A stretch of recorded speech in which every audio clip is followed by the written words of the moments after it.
Next is Vivaan Ranadive. He's a sophomore at Green Level High School who's passionate about STEM and sociology.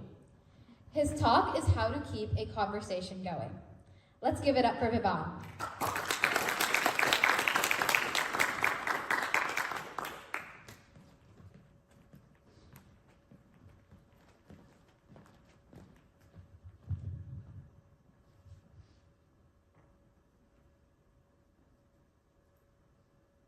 At one point or another, I think we've all had those awkward moments where a conversation we were in abruptly died down because everyone in it just blanked out on what to say.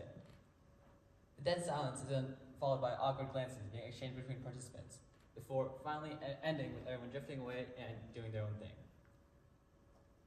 Dr. Schroeder, a psychologist with a PhD, sums this phenomenon up well. People are ending conversations earlier than they otherwise do, expecting enjoyment will go down and that they'll run out of things to say. For me, this problem became a trend, especially when it came to talking to people I knew very little about. Conversation is a link between you and the world.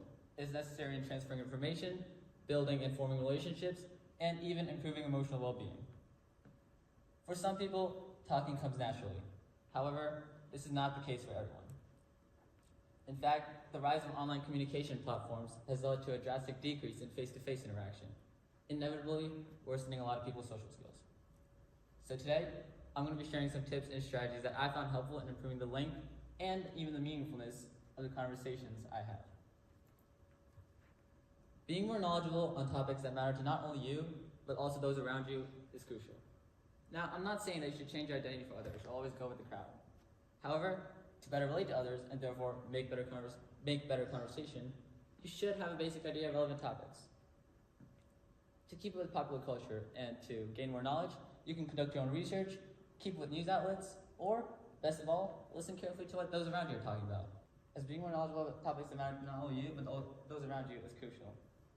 Now, I'm not saying that you should change your identity for others, always go with the crowd.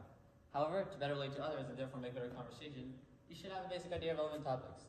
To keep with popular culture and to gain more knowledge, you can conduct your own research, keep up with news outlets, or, best of all, listen carefully to what those around you are talking about, as being more knowledgeable about your surroundings is a great way to gain inspiration and knowledge for your conversations. For example, artificial intelligence seems to be the big talk nowadays. Raise your hand if you've used AI, or at least know what it is. Yeah, that's what I expected to see. You can keep your hands down now.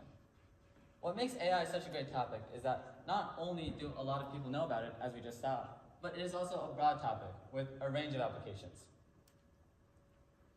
A conversation on AI can encompass anything, from its societal and ethical implications to its impact on daily life.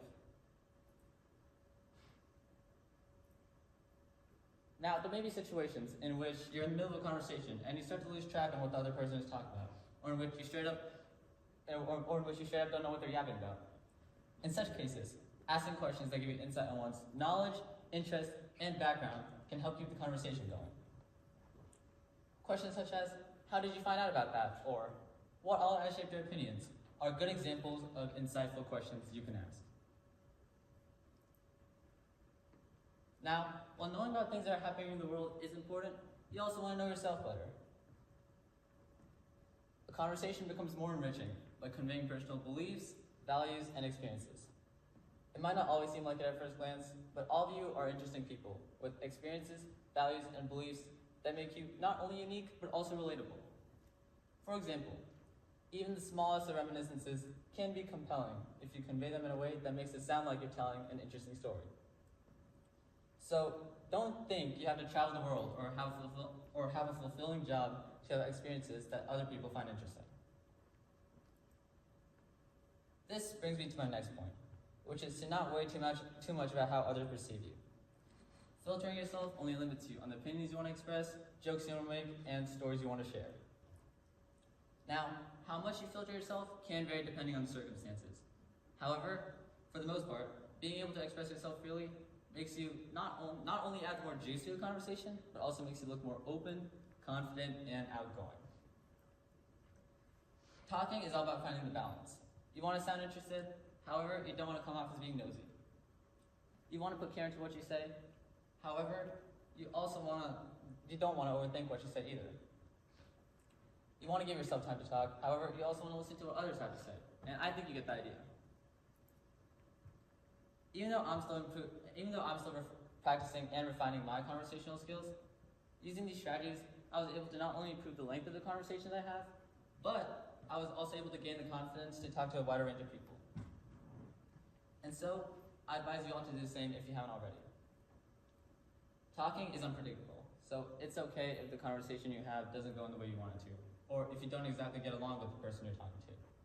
In the end, every conversation you have is a step toward improving your talking skills, as the art of discussion only comes with practice. With that being said, I would like for y'all to put yourself out there and find someone to initiate a conversation with. Whether that be a friend, parent, teacher, colleague, classmate, or even a complete stranger. Thank you.